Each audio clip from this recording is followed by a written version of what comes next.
What's up, guys? So I was reading about Ray Bradbury the other day, and I came across some really cool quotes from him that I agree and kind of disagree with too. One of them is, I define science fiction as the art of the possible. Fantasy is the art of the impossible. So basically what he's saying is we can use science fiction to kind of show how the future might look. One of his other quotes is regarding the future. Basically, he tries to write about the future so we can prevent it. So in a lot of ways, if you're writing science fiction, some of these stories about what can happen to the world, like 1984 and these sort of stories, or Fahrenheit 451. I think that was his book.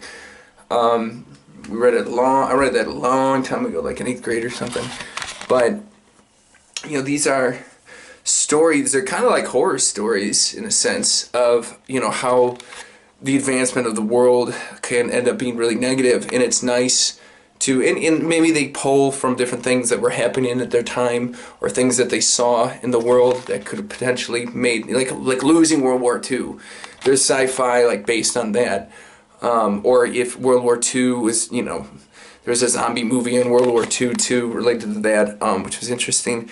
But this idea that sci-fi can help us understand where the world could potentially go and what to do about that. Also, it plays with what can be created, like what kind of technology can we see potentially in the future. Like the televisions in the Jetsons. Remember, they're on the phone, and I thought to myself, I feel like something like that would be really doable. Now we got FaceTime, and to be honest, I'm not even the biggest fan of FaceTime. I thought if I had a screen once upon a time when I was a kid, I would use that all the time, but most of the time I don't want people to see my face. I just want to talk. Most people don't even use telephone, they don't call people anymore, they just text. That is kind of I'm not into that. I'd much rather talk to somebody, but I feel like I'm kind of the minority in that respect. But I definitely think science fiction is important. At different points, as a kid, I feel like science fiction was written off. I feel like in a lot of ways, and I'm not saying that it wasn't completely, because we definitely, like I was saying in my 8th grade class, we read a lot of different interesting science fiction, classic science fiction. We read this story called Charlie or something about this guy who takes these pills and becomes brilliant. He was initially had a really low intelligence, and then he became brilliant, and then he started losing his intelligence. I forget what that was called. Maybe it was Charlie or something. And it was a very sad story, but it was brilliant because it showed somebody having the ability to really become self-aware, and then start losing that, and then kind of I don't know. It was a tragedy, but again, the sort of emotions you can play with this idea of things that could be, you know what I mean? And I think that it is things like some of the great inventions of the world. The one Tesla dude, I can't remember his name for some reason. He basically, his big influence was sci-fi. So he's got all these kind of out there ideas that could potentially change the world at the end of the day, in years to come.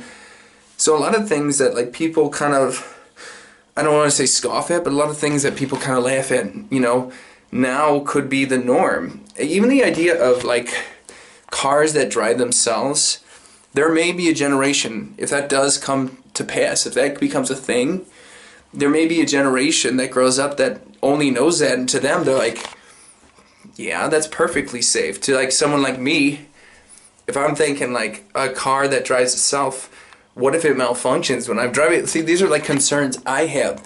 But if the technology is so well done, for people who have never had instances with that sort of technology, if it's so well done that you can have a car that drives itself and you will never have an accident, and that if that's all someone knows, then they don't fear things like that.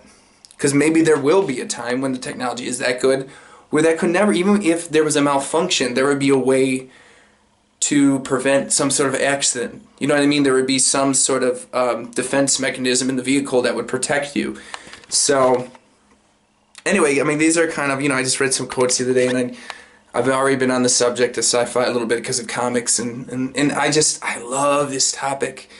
I love fantasy and I love sci-fi, and I mean, I think in a lot of ways, being into spirituality, fantasy starts becoming more true. And if you're someone in between science and fantasy, you can make the argument, well, anything, that these spiritual things that happen have a science at a deeper level. I don't know what the word is, the metaphysical or quantum physics.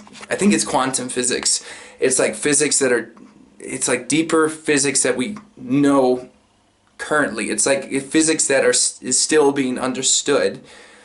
So maybe like someone's ability to have a tarot reading and get an accurate reading, maybe there's some underlying science that we call like the occult or spirituality right now. Maybe in time there will be a scientific way of explaining that. I don't know. But anyway, I think that sci-fi is very important.